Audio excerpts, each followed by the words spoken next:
एक अजून महत्त्वाचा निर्णय आपण घेतलाय।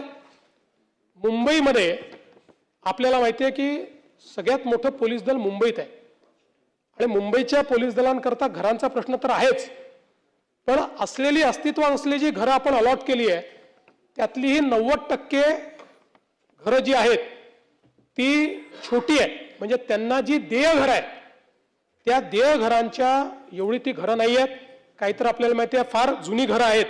आणि म्हणून आपण आता एक प्रकल्प हातामध्ये घेतलेला आहे की ज्याच्यामध्ये पोलीस दलातील अधिकारी अंमलदार यांच्यासाठी जी काही शासकीय घरं आहेत ती निर्माण करण्याच्या संदर्भात आम्ही मुंबईमध्ये पोलिसांची सगळी भूखंड शोधून काढली। अनेक चांगली मोक्याची भूखंड होती ती सगळी शोधून काढली आणि त्याच्यामध्ये जवळपास 74 महत्त्वाची मोक्याची भूखंड आपल्याला सापडलेली आहेत। या ठिकाणी जवळपास 40,000 शासकीय पोलिसांची निवासस्थानं तयार करण्याचा निर्णय हा मुंबईमध्ये आपण घेतलेला आहे।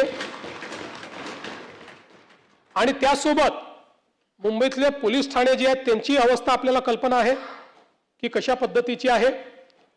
यामध्ये जवळपास 93 सुसज्ज एकसारखे म्हणजे चांगल्या पद्धतीने सगळ्या सोयी असतील असे नवीन पोलीस स्टेशन्स देखील मुंबईमध्ये बांधण्याचं या प्रकल्पाच्या अंतर्गत आपण या ठिकाणी प्रस्तावित केलाय।